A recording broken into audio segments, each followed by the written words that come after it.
Quand le rideau tombe, que reste-t-il vraiment d'un homme que tout le monde croit connaître? Chez Patrick Fiori, cette question n'a jamais cessé de rôder derrière la lumière des projecteurs.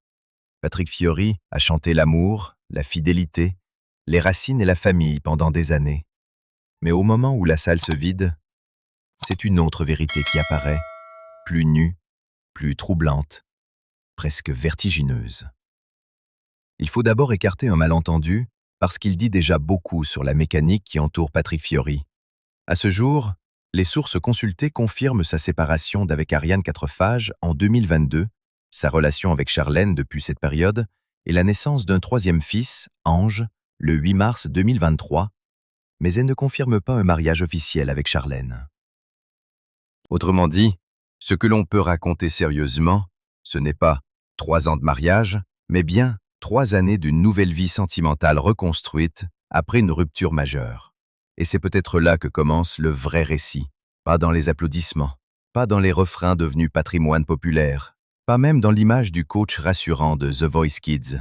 Le vrai récit de Patrick Fiori commence dans cette zone grise où un homme de plus de 50 ans, après une séparation avec la femme qui a partagé 14 années de sa vie, se voit forcé de rebâtir son équilibre intime, son foyer, sa respiration, sa définition même du bonheur. Car Patrick Fiori n'est pas seulement un artiste populaire. Né Patrick Chouchaillan, le 23 septembre 1969 à Marseille, dans une famille de 5 enfants, d'un père d'origine arménienne et d'une mère corse, il a grandi entre Marseille et Ajaccio. Cette double appartenance, cette identité tissée entre exil, transmission, mère et mémoire, a façonné une part essentielle de sa voix. Chez lui, chanter n'a jamais consisté seulement à séduire, mais à porter un héritage, presque une fidélité. Bien avant d'être l'homme des grands plateaux télévisés, Patrick Fiori a connu les années d'apprentissage, de doutes et de combats pour exister dans un paysage musical français exigeant. En 1993, il représente la France à l'Eurovision avec Mama Corsica et décroche la 4e place sur 25 pays participants. Ce n'est pas encore le triomphe populaire absolu, mais c'est une première percée.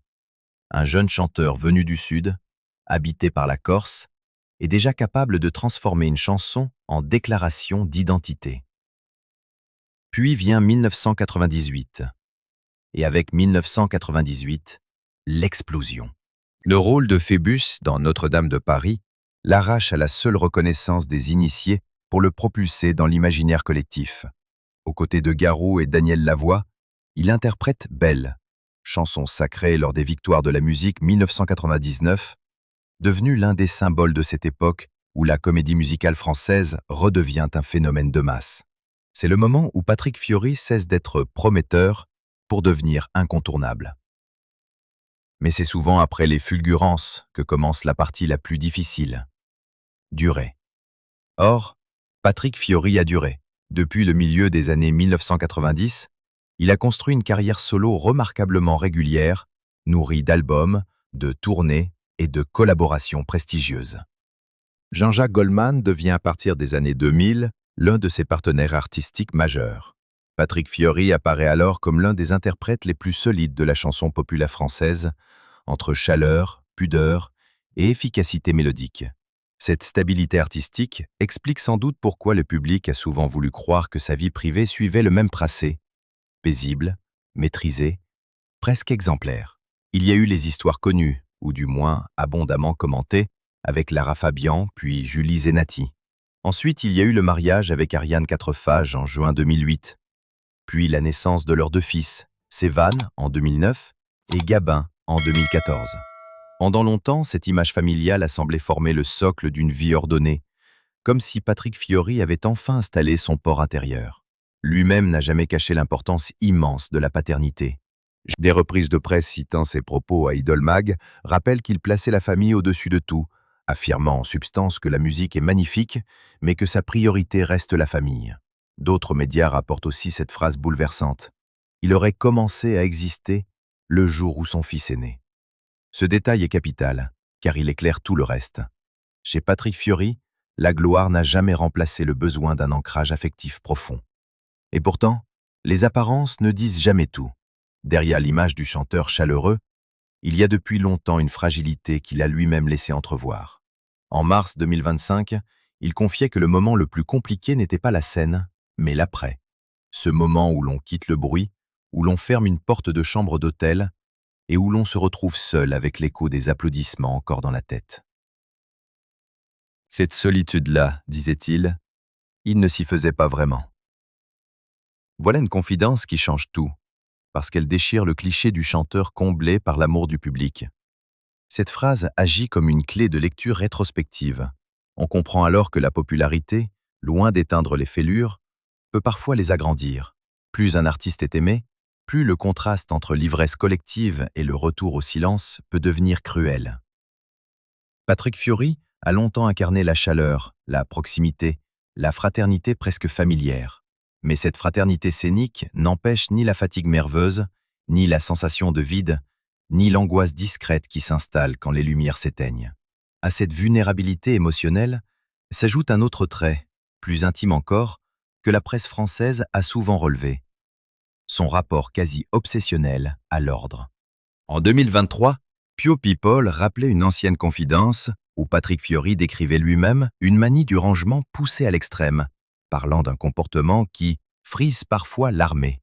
Dès 2020, d'autres médias évoquaient à son sujet une forme de contrôle permanent ou des manifestations rapprochées, par la presse, de troubles obsessionnels, sans qu'un diagnostic médical officiel ne soit établi publiquement. Il faut donc rester prudent. Ce qui est établi, c'est son propre aveu d'un besoin excessif d'ordre, pas une pathologie certifiée. Or, chez les artistes, le besoin d'ordre raconte souvent une bataille invisible contre le chaos. Ranger, classer, contrôler, tout remettre à sa place, ce n'est pas seulement une habitude ménagère. C'est parfois une manière de tenir debout quand l'agitation intérieure menace. Chez Patrick Fiori, ce détail prend une couleur presque tragique. L'homme qui chante les émotions avec tant de fluidité semble avoir eu besoin, dans le secret du quotidien, de fabriquer du cadre, du net, du propre, du maîtrisable. Comme si l'âme, elle, ne l'était pas toujours. Puis survient le séisme de 2022. La séparation avec Ariane Quatrefages marque un basculement. Après 14 années de mariage et une famille construite dans la discrétion, Patrick Fiori entre dans une nouvelle phase de sa vie, scruté de près par une presse people toujours avide d'assigner des explications simples à des bouleversements intimes complexes. Les articles s'emballent. Différence d'âge, nouvelle compagne, rupture d'un couple réputé stable, recomposition familiale. Et dans cette agitation, une chose demeure frappante. Lui parle peu, comme s'il refusait de transformer sa vie privée en feuilleton. C'est là qu'apparaît Charlène dans le récit médiatique. Les sources récentes consultées la présentent comme la compagne de Patrick Fiori depuis 2022. Une jeune femme corse, beaucoup plus jeune que lui, avec qui il aurait accueilli son 3e enfant. La presse people insiste volontiers sur l'écart d'âge, parfois de 26 ou 27 ans selon les formulations, comme si toute l'histoire devait se réduire à cette statistique. Mais ce réductionnisme dit peut-être plus sur le regard du public que sur la vérité d'un lien. Car ce qui semble avoir véritablement compté dans le récit qui s'est imposé ensuite, ce n'est pas le scandale attendu, mais la naissance. Le 8 mars 2023, Patrick Fiori accueille un petit garçon prénommé Ange. Le prénom, à lui seul, a frappé l'imaginaire médiatique. Ange, comme une consolation après la tempête, comme une lumière après le fracas, comme si la vie venait remettre de la douceur là où la rupture avait laissé des débris. Même les titres les plus intrusifs peinent à cacher cette évidence. Au centre de cette nouvelle histoire, il y a moins une idylle mondaine qu'un renouveau paternel. Et c'est sans doute ici que se situe ce moment de bonheur particulier dont tant de récits veulent s'emparer. S'il faut chercher un sommet émotionnel dans cette nouvelle période de la vie de Patrick Fiori, il n'est probablement pas dans une apparition publique ni dans une une de magazine, mais dans cet instant presque sacré où un père prend conscience qu'il recommence à espérer. La naissance d'Ange n'efface ni le passé, ni les blessures, ni les ruptures. Mais elle redonne un axe. Elle rappelle qu'une vie peut se reconstruire sans se renier. Cette renaissance affective intervient alors même que Patrick Fiori continue, sur le plan professionnel, de tenir une place rare. Membre des Enfoirés depuis 1999, coach de The Voice Kids depuis 2015, Il n'est pas seulement un chanteur installé, il est devenu une figure de transmission, un visage familier pour plusieurs générations. Cette fidélité du public n'a rien d'accidentel. Elle s'explique par une constance que peu d'artistes maintiennent aussi longtemps sans s'user ou se caricaturer. Musicalement, les dernières années confirment d'ailleurs cette solidité. Son site officiel indique que Un air de famille s'est vendu à plus de 150 000 exemplaires. Il précise aussi que Le chant est libre est sorti début 2024, puis a connu une nouvelle édition disponible fin 2024. Autrement dit, Patrick Fiori ne vit pas sur sa seule légende. Il continue de produire, d'enregistrer, de faire circuler des chansons neuves, de défendre une œuvre vivante. Ce détail est essentiel, car il détruit une autre caricature, celle de l'artiste quinquagénaire qui ne survivrait que grâce à la nostalgie. Non. Patrick Fiori poursuit sa route. Il avance entre mémoire et renouvellement. Un air de famille portait déjà dans son titre toute une promesse, celle du lien, de la filiation, du foyer, du nous. Le chant est libre, lui, sonne comme une autre étape, plus intérieure, plus émancipée, presque comme si l'homme avait décidé, après tant de tempêtes privées, de rendre sa voix à elle-même. Mais il y a un autre chapitre, plus physique, plus brutal encore, qui dit la ténacité presque déraisonnable du chanteur. En août 2025, Patrick Fiori révèle avoir souffert d'une double pneumonie et explique qu'un médecin lui avait conseillé de ne pas assurer un concert. Pourtant, il a refusé d'annuler. Certains y verront du professionnalisme, d'autres de l'obstination, peut-être même une forme de déni face à la fragilité du corps. Quoi qu'il en soit, cet épisode révèle une vérité ancienne chez lui. Patrick Fiori semble appartenir à cette génération d'artistes pour lesquels abandonner la scène a quelque chose d'insupportable, presque d'identitaire. Et ce refus d'annuler prend une résonance particulière quand on le met en regard de ses confidences sur la solitude après les concerts. Comme si la scène, malgré la fatigue et malgré la maladie, restait le seul endroit où la douleur cessait un instant d'être frontale. Comme si chanter n'était pas uniquement son métier, mais une suspension de l'angoisse. Dès lors, continuer malgré la double pneumonie n'apparaît plus seulement comme un geste héroïque ou imprudent. Cela ressemble aussi à un besoin vital de rester relié aux autres, le paradoxe. Patrick Fiori est là, immense, presque romanesque.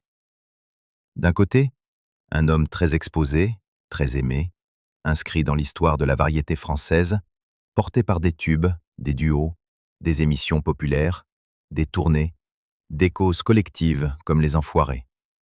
De l'autre, un homme qui avoue l'épreuve de la solitude, qui semble lutter contre le désordre intérieur par l'ordre concret, qui voit sa vie privée disséquée, puis réinventée sous le regard de tous. Ce contraste nourrit la fascination du public, mais il explique aussi la puissance émotionnelle de son parcours. Alors, que reste-t-il aujourd'hui de Patrick Fiori, au-delà des rumeurs, des photos volées, des récits enjolivés et des jugements rapides?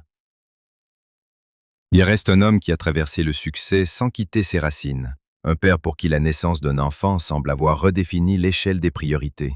Un artiste qui a connu la rupture après 14 ans de mariage, puis la reconstruction sentimentale. Un chanteur qui continue d'enregistrer, de transmettre, de résister. Et surtout, un être humain qui rappelle que les plus grandes voix portent souvent leurs plus grandes blessures en silence. Il serait facile, presque paresseux, de conclure en parlant d'un conte de fées tardif. Ce serait trahir ce que l'histoire de Patrick Fiori a de plus vrai. Sa trajectoire récente n'a rien d'un conte. C'est une reconstruction, une reconquête lente, une manière de réapprendre à vivre, à aimer, à être père autrement, à continuer de monter sur scène tout en sachant que, derrière la porte refermée, il faudra encore affronter le silence. Et peut-être que son bonheur le plus précieux se cache précisément là, non dans l'idée d'une vie parfaite, mais dans la preuve qu'après la chute, la vie peut encore offrir un ange. Patrick Fiori n'a donc pas seulement traversé un moment heureux auprès de sa compagne. Il a traversé quelque chose de plus rare. La possibilité, après la fracture, de retrouver une direction.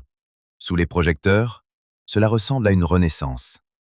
Dans l'intimité, cela ressemble sans doute à une paix encore fragile, mais réelle.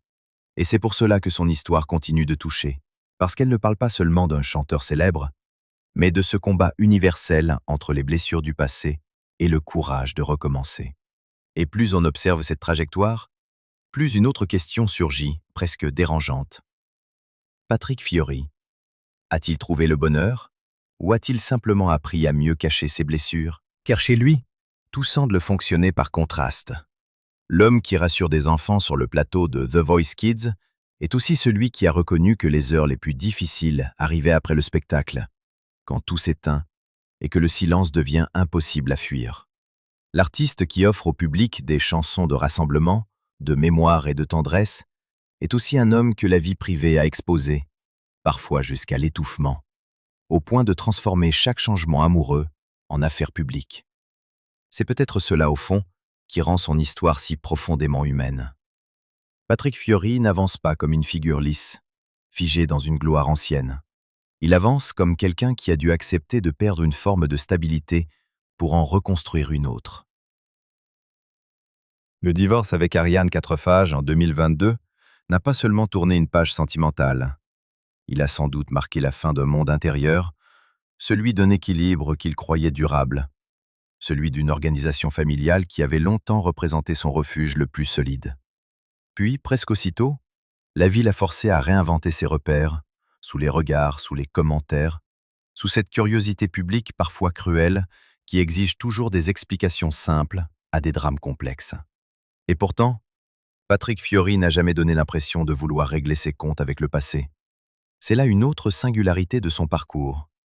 Il ne transforme pas ses blessures en vengeance publique. Il les absorbe. Il les chante autrement. Il les déplace vers quelque chose de plus pudique, de plus intérieur. Cette pudeur explique peut-être pourquoi tant de rumeurs ont prospéré autour de lui. Quand un artiste parle peu, les autres parlent à sa place. Quand il protège son jardin secret, les magazines s'empressent de franchir la clôture. Ainsi s'est construite autour de Charlène une légende à moitié racontée, faite de suppositions, de récits embellis, de détails amplifiés, alors que le fait le plus concret, le plus fort, reste la naissance d'Ange en mars 2023, comme un point d'ancrage nouveau dans une existence secouée. Il faut alors imaginer Patrick Fiori, non pas au centre d'un conte médiatique, mais au cœur d'un basculement intime. Un homme qui a déjà beaucoup vécu, déjà beaucoup aimé, déjà beaucoup porté, se retrouve à redevenir père d'un nouveau-né à plus de 50 ans. Ce n'est pas un simple événement biographique, c'est une secousse existentielle. C'est la preuve que la vie ne suit jamais les scénarios qu'on croyait verrouillés. Et peut-être est-ce pour cela que ce moment a pris chez lui une résonance si particulière. Accueillir Ange, ce n'était pas seulement accueillir un enfant, c'était aussi accueillir une seconde chance. Une seconde chance d'être présent autrement. Une seconde chance de réordonner ses priorités. Une seconde chance, peut-être, d'aimer sans regarder constamment derrière soi. Cette idée de reconstruction éclaire aussi sa fidélité obstinée à la scène. Lorsqu'il révèle en 2025 avoir souffert d'une double pneumonie sans vouloir annuler un concert, ce n'est pas seulement un épisode spectaculaire destiné à nourrir l'image d'un artiste courageux. C'est aussi un signe de dépendance presque vitale à ce lien avec le public. Comme si, malgré la douleur, malgré l'épuisement, malgré les signaux du corps, monter sur scène restait pour lui une manière de ne pas céder, de ne pas laisser le vide gagner, de ne pas se laisser définir par la faiblesse. Il y a dans ce geste quelque chose d'admirable, certes, mais aussi de poignant. Patrick Fiori semble appartenir à ces artistes qui se sentent le plus vivants précisément là où ils s'épuisent le plus. Et puis il y a la musique, toujours la musique, comme une colonne vertébrale que rien n'a réussi à briser. Tandis que certains ne voyaient en lui qu'une figure héritée des années Notre-Dame de Paris, lui continuait d'avancer, album après album, projet après projet. Son site officiel rappelle que Un air de famille a dépassé les 150 000 ventes et que Le chant est libre, paru en 2024 puis enrichi d'une nouvelle édition à la fin de la même année, a prolongé cette dynamique. Ce ne sont pas les traces d'un artiste survivant dans la nostalgie, ce sont les signes d'un chanteur qui refuse de devenir son propre souvenir. Alors oui, derrière le sourire, derrière la voix chaude, derrière l'image familière, il y a chez Patrick Fiori une zone plus grave, plus secrète, plus touchante. Celle d'un homme qui a connu les triomphes, les ruptures, la solitude, la peur du désordre, la fragilité physique et la pression constante de la notoriété. Mais il y a aussi autre chose, une capacité rare à continuer à chanter, continuer à aimer, continuer à devenir père, continuer à croire qu'après les tempêtes les plus bruyantes, un peu de lumière peut encore entrer. Et c'est peut-être cela, la vraie grandeur de Patrick Fiori, non pas d'avoir évité les failles, mais d'avoir appris à vivre avec elles sans jamais laisser sa voix s'éteindre.